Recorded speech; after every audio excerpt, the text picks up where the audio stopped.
right, here we go. OverDrive, off and running. TSN 1050 on the TSN app, your home smart speaker. Bryan Hayes, the O-Dog, Jeff O'Neill, Jamie Noodles McLennan. What a beautiful Wednesday afternoon here in Toronto.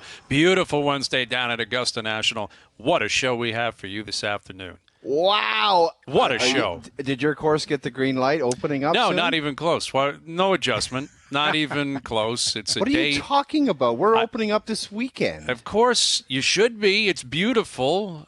What am I going to say? That's a shot What are you gonna fired. do? That is a shot fired. Wow. Well, you put it on a tee for me. Obviously, I'd love to be out there. I mean, it's like 17, 18 degrees and sunny, but I don't control that. It is what it is, and good to see that other places are making adjustments. That's awesome. You'll be out there this weekend. But are you not going out to somewhere else? Can't you just He's not stray going to cheat. away? He'll wait. He won't cheat. I'll wait. I'll hit a range. It's not cheating. It's not cheating if you go play somewhere else, is it? It's not necessarily, and you're right. I mean, I don't have the opportunity to play where I'd like to play, but listen, it's all good, Noodles. The season is just getting started.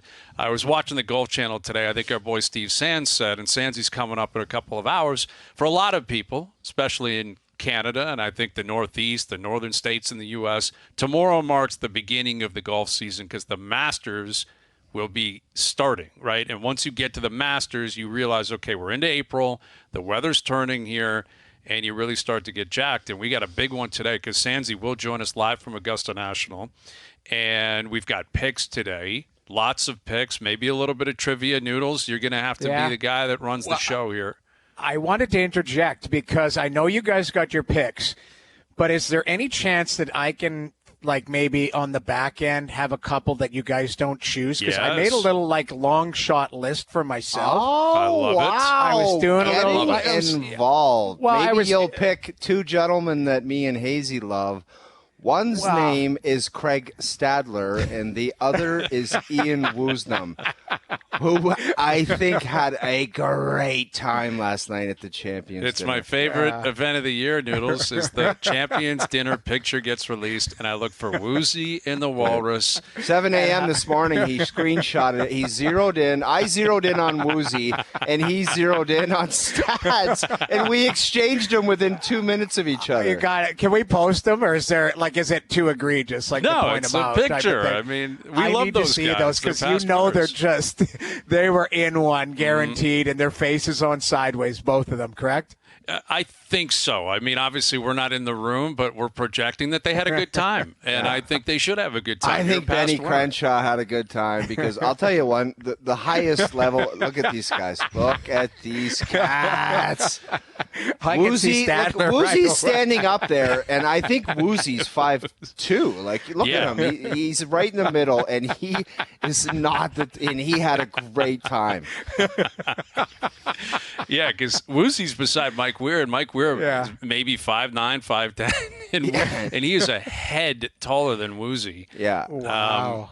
And then there's Stads at the end, just absolutely. Stads with his dark blue shirt. They must have looked at it. Everyone's got, someone else, Dustin Johnson might have a dark shirt, but Stads went with the dark blue with the light blue tie combo, and he looks very jolly in there. It's fabulous. Very happy. Yeah, it's fabulous. Very happy. All right, Noodles, you're in, man. Yeah, you get a couple of picks at the back end. No problem. I wrote down some long shots for myself, and then there's some real long shots. But like I say, I'll pick up some of the shrapnel on the back end if you guys, because I know you're probably going to pick some of the favorites and the guys who will win. But I thought, okay, maybe I could put a little long shot list together myself on the back end because the trivia I'm in on, obviously. Okay. I'm all right. So I think we're going to do trivia for who gets to start the snake. We're going to do at least a 5-pack. It'll likely expand, but a 5-pack of real championship picks, right? With no stipulations, just who we like, bring the heat. Whoever wins that first pick is likely taking Scheffler. I mean, let's be clear on that. And then it will snake. And we're going to each have a Canadian. I think we do one of Tiger or Phil. Right? And then maybe we do a long shot top 5, maybe not an outright winner, but could we have a long shot pick that we think could finish top 5 or a top 10? Right? So all of that's coming up into the 6 p.m. hour. We got Scott Hartnell later in the hour. The Leafs, went down there in relatively routine. They just kind of smacked New Jersey around and said, It's a good sign, though, Hazy. It's a good sign because last night was a game, and somebody brought this to my attention today.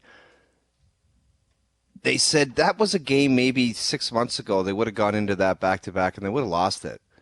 You know what I mean? Like, it was one of those nights where it's like it's Jersey, it's back-to-back, you're tired, and maybe we'll mail it in and just be loose and not like they went in there.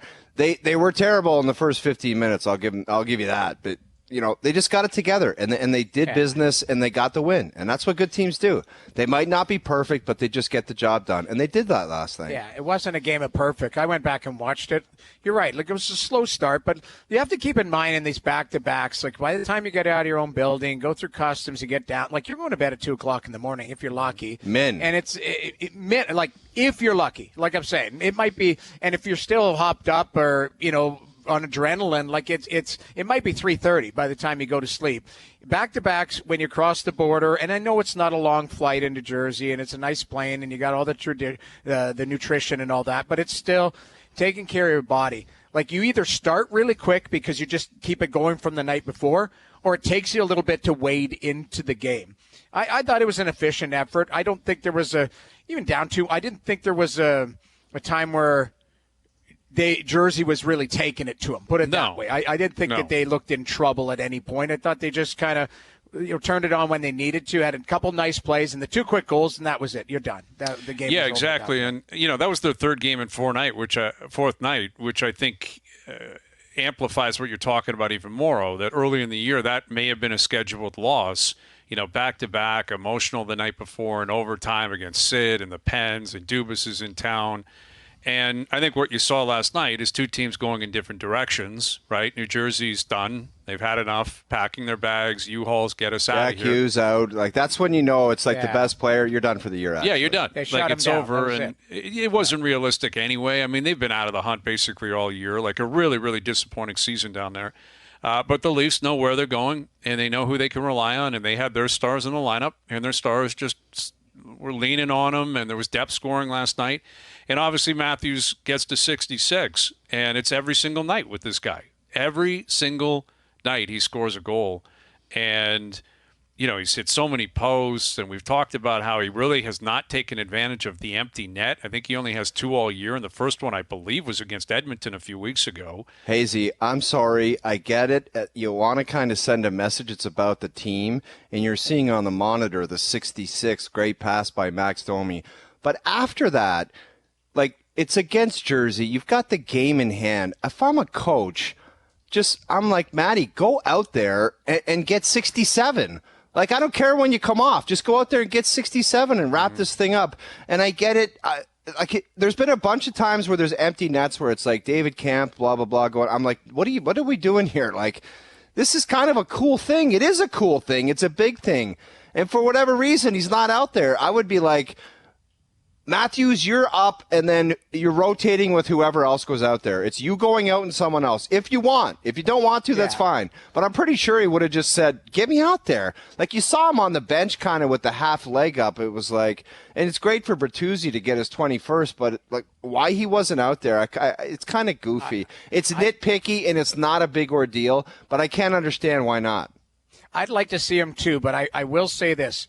You run the risk of somehow it's a 6-on-5, and he gets hit with a one-timer from the point. Shoulda, woulda, coulda, Noodles. You can walk out of the house and get struck by lightning. Ask Edmonton. I think McDavid hurt himself with 6 minutes left in the game that they were done. It is a valid point, but it's like shoulda, woulda, coulda. I understand that, and I think I would lean towards your argument more, but my worry is like they've got – the focus is health right now. And yes, 70, absolutely. I think he can just do it naturally. I think he's going to do it naturally. But is it nice to get out there for an empty net opportunity? 100%. But I don't know. I have this like dark side on in the back of my head. Right, the hockey gods and karma. I don't want, exactly. I just don't, just let him play. I think it's going to happen naturally. And you're right. He could have you could find an extra shift for him. You can find an empty netter for him for sure. But I feel like with the amount of games left, I think he's going to do it. You'd like to do it sooner so that maybe the last game or two is when you can keep him away from the nonsense. Well, that's what I find interesting about last night. We had this discussion, I think it was yesterday, if not the day before, where I think a lot of times the playing in Canada stuff gets blown out of proportion. You know, the drought, the amount of attention, the fishbowl and all that. There's a lot of great hockey markets in the States. Sure, there are ones where you can truly disappear and blend into society, but I think those have their downsides as well sometimes, where you're playing in front of 5,000 people and you don't have the energy to get going every night. So I think it balances out, playing in Canada versus playing in the U.S. or southern markets in the U.S. But I do think one thing that is likely exclusive to Canadian markets, and even more over this market, is the idea that you're not taking the playoffs seriously enough, right? Or when you lose, if you get caught on a fishing trip on a day off, how dare you do that? That is stuff that happens up here that I don't think happens elsewhere. And I would guess Keefe is keenly aware of that, and I think he's juggling, how do I handle this? Because this is just a massive, massive march towards 70 that is captivating this fan base, captivating the whole league, and the heavy lifting's been done. He's tucked in 66. That's the heavy lifting. If you could just give him a little bump and just say, you know what, you have opportunity here to just get a freebie, man. That's what I'm saying. And by the way, I'm not crap-talking Keefe here. I'm not saying he's a dummy for not doing this. I just find it odd. That's right. all. And what I'm that's saying the only is, point I'm trying to make. What I'm saying is, I think he would actually be doing himself a service by letting him get to 70 quicker. Then it's over. So I think last night Keefe is thinking, hockey gods, I don't want the image to be we're burying this guy. Maybe out of respect to Travis Green too, right? We're not going to put this guy out there to try to bury goals. Travis isn't a dummy, man. He knows that his team's out of it, and 70's a big thing. He should understand that. You're right, but sometimes the hockey code can get weird. But I actually think if that was the thinking, and I would guess it probably was, it may be a disservice, because I think the quicker he gets to 70, the quicker it just diffuses, right? You get it, you celebrate it, and if he tucks in a freebie last night, scores tomorrow and tucks in 2 on Saturday, it's done. You fly to Florida, it's over, you got 70, he plays in one of those 2 games. The game he plays in, he plays like 12 minutes, right? Takes his skates off in the third, and it's over. But now what he's done is, and it's not Keefe's fault necessarily, but it's extended and it's still alive. And I think it could be a real benefit for them too, is chasing 70, Willie chasing 100, them chasing home ice. The last couple of years, they've known exactly who they were playing, where they were playing, when they were playing by about Christmas. And the idea of them stepping on the pedal and keeping it on the pedal like they have been for a long time now. They're 27-1 in the last 28 games. That's more points and more wins than anyone else in the league. They've scored more goals than anyone else in the league. That is a massive chunk of the season. Mm-hmm. That is not insignificant. That is a massive chunk where the Leafs have been racking up wins and racking up points. And I think with all the parity around the league and the parity in the East, I'd be fearful of load managing my way in. I can make the argument, and I think I'm doing it right now, floor it. You know, that doesn't mean 25 minutes a night, but try to win every game. Try to have mojo and get in there and let everyone know we're here to win. Try to be like one of those teams that just gets in and they win a couple rounds and the coach says in a presser, we've been playing playoff hockey for 2 months before this trying to get in. Exactly. Bring that type of urgency. Well, you might as well switch it up and try something different, because all that matters to them is trying to get some success in the playoffs. So it's like, screw it. I agree with you, man. Floor it going in. What's the sense of load management or resting?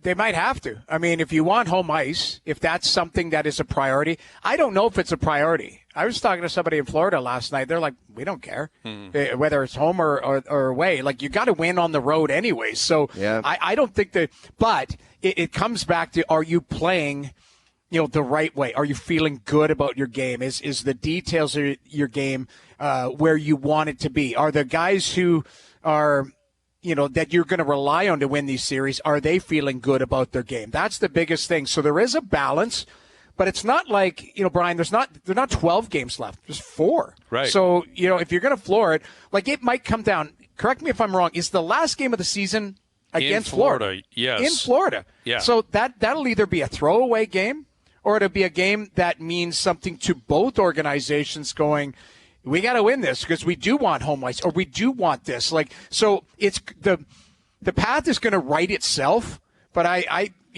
give them the ice time, give them everything you need. But I don't think it'll change. Like, it's 4 games. If Matthews plays 21 minutes as opposed to 19, I don't think it's going to make that big of a difference. No, I don't think so. My mistake. Florida, then Tampa. Tampa's the last game of the year. But if the Leafs win out, they will pass Florida because they have a game in hand, and then they will play them. Now, they'd have to win that game in regulation, but they're 3 back, right? If you win out and, you can catch Florida because you have a game in hand, and if you beat them in regulation.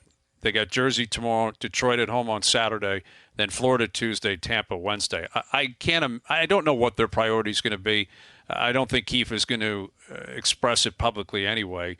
But I like the way they're playing. And I will say that top line, for me, like the jury's in. That's got to stay intact for the playoffs. Like things are subject to change once you play a couple of games, if it's not going well, if there's injuries. But I think the Bertuzzi, Matthews, Domi line is completely – it has sparked life in this team. Like in terms of the way they play. It just clicked. It's really clicked. And I was saying this on the morning show today, and I'd be curious to get your take on this. My theory on this is the reason why Bertuzzi is taken off is because Domi was added to the line as opposed to Marner. What I mean by that is it's not a shot at Mitch.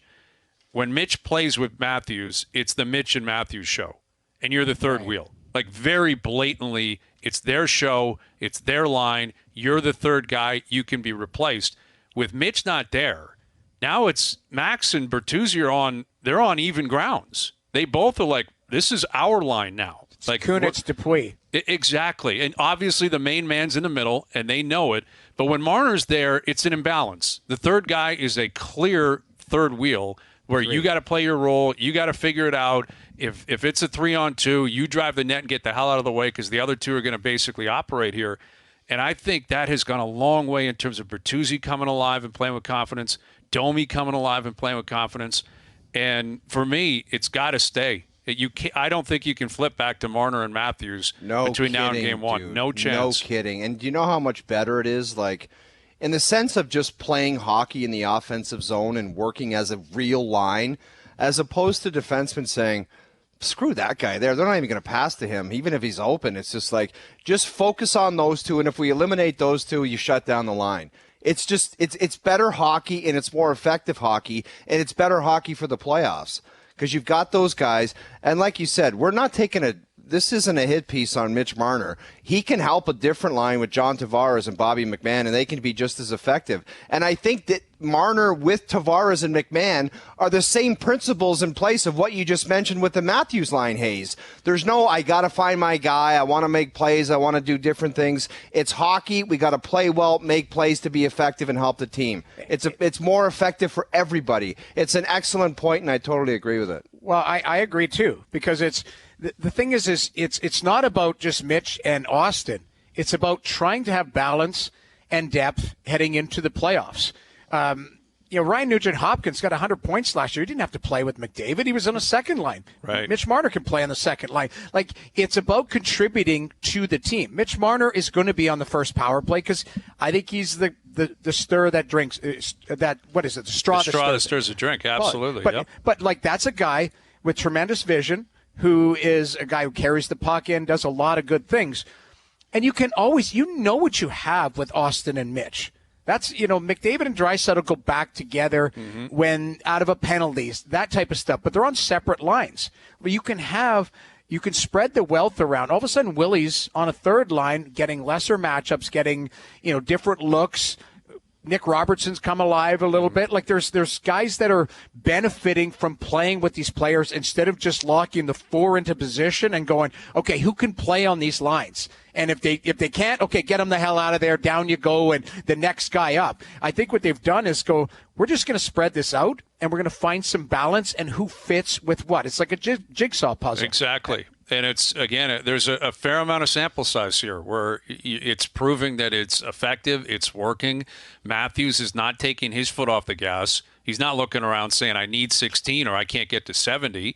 And I think what you've done is if you can put a first line and a fourth line aside, which is effectively what's happened here if you're going to stick with this. You have Bertuzzi, Matthews, and Domi. The fourth line's going to be Camp, Reeves, and probably Dewar, I would assume. Then you're figuring out the middle. But within the middle, you're going to have Mitch Marner, William Nylander, John Tavares. Like, that's a lot of talent and a lot of guy. Like, those are three players that can personally take over games and impact a game, a series, a playoff run, and they're in your middle six. I think it's incredibly beneficial that they've stumbled across this. It happened in large part because Mitch got hurt. And I credit the players. I credit Bertuzzi and Domi because early in the year, like, Bertuzzi was in a bad place, man. Like, the fact that he's at 21 is Domi. Yeah, so was Domi at times. Yeah, I wouldn't be shocked if at one point, like, they might have said maybe this isn't working and we got to look to move on from the players because it was miserable for both guys. Keefe was losing his mind. He couldn't find spots in the lineup for them and it wasn't working. But they put the line together and it's fantastic. And you mentioned the three of them apart. It's so much better for matchups for a head coach. Like you're talking about finding different spots, and you could also come back and put two of them together for a shift, use 4-on-4 situations, offensive face-off zones. It allows Sheldon Keefe the ability to be very creative as far as who he puts on the ice and matchups. Yep. And you know what? Kudos to them for being patient because there were times where it had been really easy to go, you know what, this isn't working. Let's move on from player X. And I give Keefe credit for that, player. Jamie, because he's the one that had to deal with it and watch it and get mad, not get mad, pump tires, and find something that worked. But you're right. Well, think of it, and this was early in the season, but it would be tree living trending, and you're like, okay, this guy, none of the moves he's made has worked. You know, Klingberg was out. Reeves was no good getting scored on. Like Domi didn't look like the Domi we saw. Bertuzzi wasn't fitting. And people are like, what the hell is going on here? And then, through time, through chemistry, through guys feeling more confident about themselves, all of a sudden you're going, all right, like, this does look like the team he envisioned. Yeah. And it just took a little longer to arrive. Like, it's a long season. When those guys were struggling, those analytics nerds, they were meeting up at the Rogers Center and having a tweet up about what Tree did bringing those guys in. They were having like a festival. Yeah.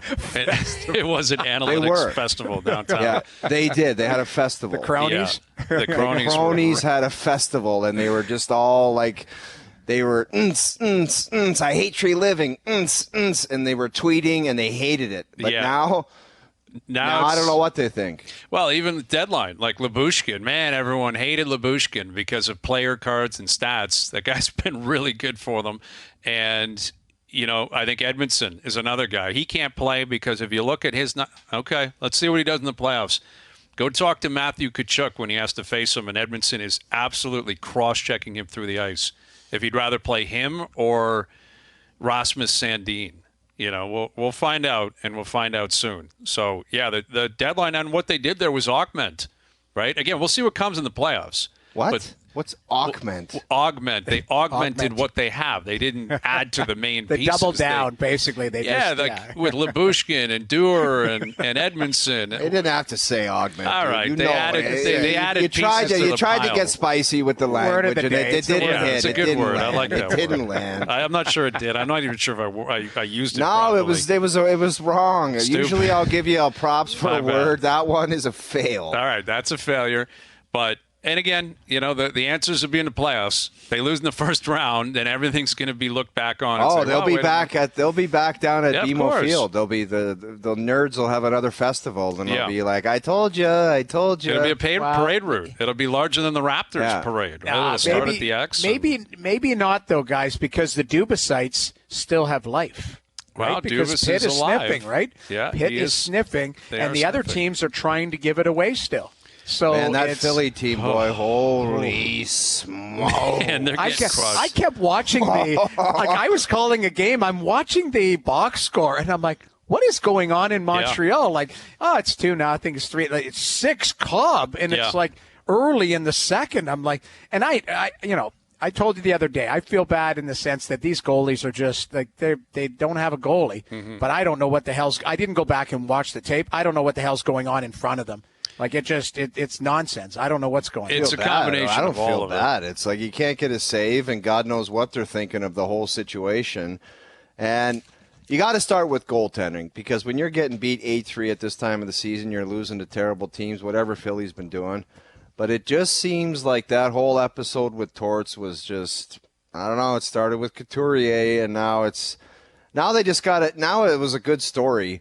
And I think Megan Chaika tweeted out the odds like early, and what is it, 4% now? Well, it's technically trash, still man. a It's lot, gone. but it really is because they're getting crushed by Montreal, Columbus. Like they're losing to the worst Buffalo. teams in the league. Yeah, Buffalo. Like They've gone on Torts must have been sitting in his coach's office looking at the sked when it was kind of getting a little bit dicey, saying, We're getting out of this. We're alive because we're alive, and here. we should feel real confident. And they're getting their head caved in every night. Yeah, there was 2 teams that were sitting pretty about 6 weeks ago. It was Detroit and Philly, and both of them are hanging on for their dear lives right now. Yep. And Philly's has been a real drop. Detroit not much better, but quieter, right? Yeah. Quieter. Detroit went on a heater stretch, Hayes, and then they went on a negative stretch at the most key time where it's like, how did you guys just lose 7 in a row? Yeah, it's crushing, man. And listen, neither team is a great team, but this is what's going to be really frustrating for them and others. I kept thinking of Ottawa. Everyone said this was their year. Someone's going to get in the playoffs with like 88 points. You can't get 88 points and get in.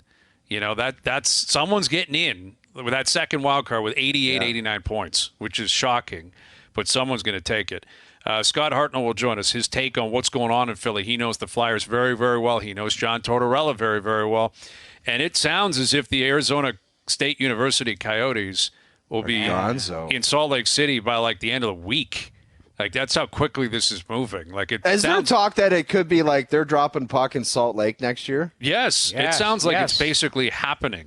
Like, we'll tell you more on this. We'll get into it, what it means for. Imagine having a condo on Greyhawk. Dude, you're in Arizona. There'd be guys that, like, there's guys will be like, get me the hell out of here. Yeah. What if there's guys that just bought houses in Arizona, signed a long-term deal? Right. And you're going to Salt Lake City. I played there, guys. I know that. I know. city. You said the bar closed at 8 p.m. Well, That's enough for me to ask for a trade. It's nonsense. I don't know what the hell they're doing there.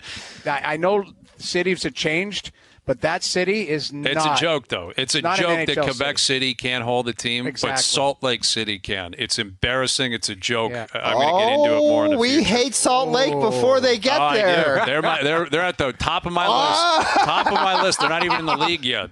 No one cares what people in Salt Lake City think. Yeah. All right, Scott Hartnell coming up. Put it in the bank. Overdrive continues. TSN 1050 and on the TSN app. Overdrive continues, brought to you by FanDuel, bringing you everything from the opening line to the final score. We got a lot going on today, including our Masters pick. Steve Sands coming up later this afternoon as well. Sandsy looking great on set down at Augusta. He'll join us just after 6. And he's a big Caps fan, so he's going to want to know what's up with the Caps, right? He's going to want to know who's getting into the playoffs. And I think a man that's been all over this, a guy that's very familiar with that division, joins us now. Here's longtime NHLer, NHL Network analyst Scott Hartnell back on Overdrive. How you doing, Scott? I'm wonderful. How are you guys doing? We're doing well, man. We're trying to figure out who's going to get into the playoffs here, where I guess the Islanders feel like they're in a good place, and then Pittsburgh, Detroit, Philly's a mess. What do you make of this so-called race to get into the playoffs? Well, one thing that makes sense is that it doesn't make sense. Yeah. You think of a couple weeks ago, and, I obviously covered the Flyers, and, it was just, I think it was around an 82% chance that they were getting in. Now it's probably below 10, I would assume. But, just the level of badness, the way that they're playing, just how poor their defensive zone is, their structure, where they've been so sound for literally 65 games, 67 games, and then all of a sudden you're getting blown out where you shouldn't be getting blown out by the Buffaloes and the Chicagos and the Blue Jackets and the Canadians twice, and the list goes on, actually, if you can believe it. So the Flyers are I don't know, I'm still trying to scratch my head here. I can't imagine playing. I'm covering it. I feel it. I'm involved. I'm invested, right? And fans are probably thinking the same thing. What the heck happened? But yeah, the other team, Pittsburgh's making a heck of a run to get in. I think whoever finishes in that 4th spot or in the second wild card, they'll be maybe 4 and 5 and done, no matter who it is. So. I don't know. What do you guys think? Scotty, well, I wanted to ask you, when you're getting your ass handed to you like that, I mean, goaltending has to be looked at. But how much of a factor is the constant torts pressers of the last month, Couturier, and just calling out his players saying they're not ready for this and they can't do it, and just the whole scene? Like, how much is that a factor other than the goaltending? Because when you're getting touchdowns put up on the scoreboard, you do have to look at the goaltending. But aside from that, how much is the torts kind of sideshow pressers a factor? I wouldn't put it all on him, to be honest, but when you call your team soft, a week ago or 10 days ago, and then, the next presser you come back and say, no, they've been playing hard, they've been playing good. A John Tortorella team is not soft. So you hear that after 65 games and you're like, what the hell? Our coach just called us soft. You're kind of scratching your head. Hey, I blocked legitimately over 100 shots for you. I've, put my body on the line for you. I've done this, I've done that, for this team. And you call us soft. So that kind of, is a part of it, right? The goaltenders have been, not very good by anyone's standards. That's plain as day. But,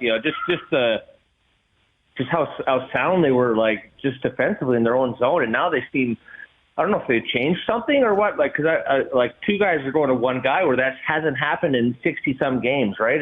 And not just like once or twice a game. It's like a handful, right? So I don't know what's gone on in there. I've been, I don't go ask my friends that play for the team, hey, well, what did he say here or what's going on here? I kind of stay out of it and try and make my own evaluations of it, but something, partly towards, yes, but partly, kind of, I don't know, everyone's just kind of, on their own program, I guess. And you trade Sean Walker, that hurt. Nick Seeler gets hurt that same game, I think, and he's out for 6 weeks. And then, then you're literally gone. You're bringing in guys from the minors and things like that. So that didn't help as well either. Scotty, did you see Ovi getting 30 when he had 8 goals after 43 games? Were you still a believer, or were you thinking that this is the year that he slows down a bit? Well, you watch those first, 40 games, and you're like, man, this guy can hardly move out there. And yeah, I know I'm not the only guy saying that, right? He looked slow. He looked out of place. Looked like it was, he really couldn't fit around in this league. And then, just, I don't know if the juice got to him or what. And now he's sniping like crazy. He's selling like crazy. He's playing like the Obi that we've known and loved for, 18, 19 years, right? So, if he gets in positions to score and those guys feeding the puck, it's not easy to play with a guy like that, right? You need to have a Backstrom who's done it for 15 years, just knowing where he is all the time, right? So this is one of his first years without him, and you're asking him if Michael or whoever it is trying to play with him to get him those pucks in those situations where he can pot it really from anywhere on that right side of the goaltender's the left circle, right? So it's. He's trying to figure it out now, and man, he's been on a heater, and it's awesome to see. He's just getting, every goal, the ticker keeps counting. He's getting closer and closer, and maybe he puts a few more here this year. It might be next year that we've all been waiting for, right? Scotty, another guy on a heater is Auston Matthews. What has been your stance or take on their lack of playoff success in the past, and if that's changed this year? A lot of people in this market, and we cover the Leafs and we talk about them every day, are looking and saying it might be a little bit different this year. It looks different. There's a possibility for a different result. What's your take on that?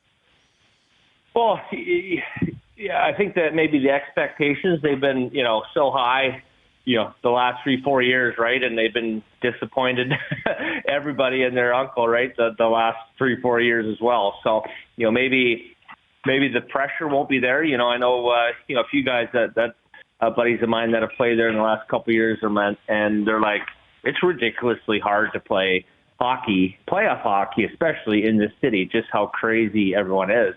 And crazy is probably a barely a good adjective to use, for the fans.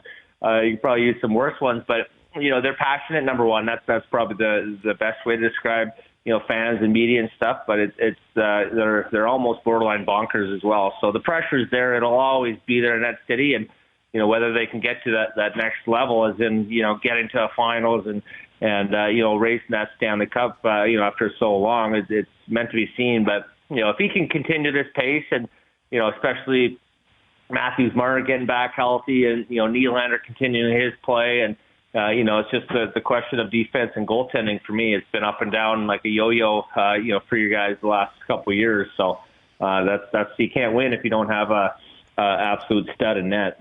I know you mentioned it's bonkers in Toronto, and the term bonkers, I mean, Philly, you played there a long time. Isn't it bonkers there? Like, that's what and I'm not just trying to defend Toronto, but when I hear people say, oh, it's bonkers up there in Toronto, isn't it bonkers in Philly too? No, I don't think, not even as close, I don't think. Like my one bonker story, I was in 2010 or 2009. I was getting a divorce, and I was, mentally, I was very unstable. With all this girl trying to sizzle me for a bunch of money, and just a terrible girl. Anyway, that's another story. I started the season off like 0 goals in the first, 10, 15 games, and the UPS driver in my block, he's like, "Hey, Hartnell, get the heck out of town," and not those words, right? And I said, "Hey," I said, "Screw you, buddy. When we win the cup this year, don't come to the parade," right? And that kind of changed my mindset a little bit. Like, everyone's against me. It's kind of me against the city, and I kind of just reveled in that fact and had a great playoffs. My regular season wasn't that great, but had a great playoffs, and we're 2 wins away from winning that Stanley Cup, and closest I've ever got. So it's but that's kind of the craziest thing that I've ever happened to me, where someone actually calls me out in the middle of the street walking in midday saying, "Hey," the UPS driver say, "Hey, get the heck out of Dodge, buddy." And I was like, "Screw you." So. All right. Well, that's got to be the mentality up here. I mean, hopefully the Leafs are listening or watching, and they're like, "All right, we can do that. Anyone wants to shout out, we'll shout right back." Yeah, no, I that's my personality. I don't know if Mitch Marner and those guys have it in them, but it's you got to use that as fire. When the people doubt you and stuff, you got to use that as motivation and kind of us against the world and us against the city, right? 'Cause there's doubters definitely in every city, right? But a team that's kind of had really, really good regular seasons, the top end of players in the NHL, and they don't get it done, you're going to have the haters. So you got to say screw you and go out there and do it for yourselves in that room. Yeah, with Scott Hartnell, I remember Fred VanVleet saying that after the Raptors won. Like, Fred was calling people out. You guys were hating. You guys were doubting us, like talking to Raptors fans. 2 million people downtown. And he's like scolding people, even though they had already won the championship. It spoke to that type of mentality with Scott Hartnell. So the story's coming out, and it's coming quick here, that the Coyotes are likely on their way to Salt Lake City. And I'm curious if, oh, wow. Yeah, that's moving. That's a big story today. It's developing. I think Frank Saravelli had it first, and now it's really starting to move in that direction. And I'll put you in the skates of a player on the Coyotes. Let's say you just signed a 7-year deal in Arizona, and you just bought a new house, and you're feeling good. You love the community. You're playing the stadium course, TPC, all summer. And then you're told, actually, pack up your bags, pack up shop. You're going to live in Salt Lake City. Get some skis and go find a spot in Salt Lake. How are you responding to that news? Sign me up. I'll hit the slopes. I'll do the Prey ski over. A Prey ski, all right. Over TPC Saga. I played it a couple times, but, I don't know. I just think Arizona's been a kind of a sore thumb in the league for a while. No disrespect. And my parents lived there. They came and watched me play when, my last 5 years of my career when they were snowbirds down there. But it's just they're playing in a Saskatchewan barn basically. Holding a few thousand people and it's not the National League, right? It's no matter how you cut it, but. That's news to me, but I'm excited for it. It's you got to change it up when things hasn't been working. They've been fixing it. They've been, the league's been paying the players a couple times, so it's time to move on and try something new, and that's awesome. And another arena, I guess I got to go check out. There you go. All right, I love it. All right, Scott, we appreciate you doing this, man. We'll do it again soon. All right, thanks, guys. Cheers. There's Scott Hartnell. My favorite comment is the lady tried to sizzle me for a bunch of It follows it up. She's like just I was going through awful. She's an awful person. 15 years ago. But anyway, moving on. He does bring up actually a compelling point. You know, the other side of it is, like, I'm not shedding any tears for Arizona. It's been a joke forever. There's no disrespect to Arizona. He did it. He too. actually No said that. Arizona. He said it too. It's absolutely a disrespectful. And it's shocking comment. that Gary has stood by it for so long, because it's owner problems, owner arrested, owner doesn't have money, can't get a rink, buy a rink wrong place. Like, there's no other way to describe that. It's other than an unmitigated disaster. Yeah. And Gary stood by it somehow. Well, and there's already rumors they're going to get a team back in the future, like Atlanta is, right? Like, they haven't even left yet, and they'll probably get another team in the future if they get the right land and owner and build a team. This is happening so quickly. I understand the guy's got a lot of money in Salt Lake City, but it's Salt Lake City. You know, this is what I want to ask Bettman, and I'd love to have him on, is he didn't want to go to Quebec City. And the reasoning was it's not big enough. It's not enough money there. Okay, fine. You go to Houston, that counts. Even if you go back to Atlanta, as ridiculous as it sounds, and I think it'll be a failure again, Atlanta's a massive metropolis, and there's a ton of corporate money there. Salt Lake City is like Flint, Michigan. Like, it's what are we talking about here that Salt Lake gets a team before Quebec City gets another one or a second team in Toronto? I can't understand it, because some owner shows up and says, I have the money. They get the team? I mean, I don't understand how it happens so quickly. It's all about cake, man, because if you polled a bunch of players saying, like at some summer meeting or something, you said, what do you think about firing up in Salt Lake City? I bet you a bunch of guys would say, no thanks. Well, it's very, I don't know. I'm perplexed by this. I played in the minors there in 1990, whatever it is, 3. Like, and it was not great. The city's nice. It's a beautiful city, all of that. Like, it aesthetically, it's nice. But it's not like there's 5 million people there. I think there's got to be, am I reading this right? There's like 300,000 people that live there. There's got to be a bigger. No, I'm pretty sure I thought I read today it's like the 47th or 48th largest city in the U.S. I'm bullish, way more bullish on Arizona, because they built the rink in the wrong area. I've played against the Phoenix Coyotes, and that building was rocking. And they had the rink downtown. It was a great setup. Arizona, since then, has been a mess. I believe Atlanta, because of what you just pointed out, Brian, the corporate money there, the infrastructure, the population. Like, it's a major, major city. Salt Lake City, to me, is like a ski resort. Like, it's like where people fly in to go skiing. It's like Aspen. Like you, exactly. like Noodles, that's the danger, because I was a part of a situation where Raleigh, North Carolina, as successful as an organization as it is right now, they weren't clamoring for NHL hockey. Right. Peter, like, they just picked that location and showed up and said, we're an NHL team, come and watch us. And there's obviously a great deal of risk to that. Who in Salt Lake City is just, like, who's dying to watch hockey? And that's the risk. Like, they could show up and people would be like, well, I'm not into that. Like, who knows, man? It's very risky. The only thing that makes me think that something fishy's going on here is that Arizona had tweeted out, and Joe from the Bridge put it in our group chat, like, they're committed to keeping it there. This might be a political play to get that land, to get, like, Calgary was like, hey, we're going to Houston, going to Houston. Edmonton, when they were fighting for a rink, Gretzky's down looking at places in Seattle and stuff Jamie, like this. I think Leonsis did this in Washington not long ago, where he was like, Maryland might be great for the Caps to play hockey, and then all of a sudden he's got a deal done. That could be the case. That's the only thing I'm hoping, because Salt Lake City, maybe it is an expansion team in the future or whatever.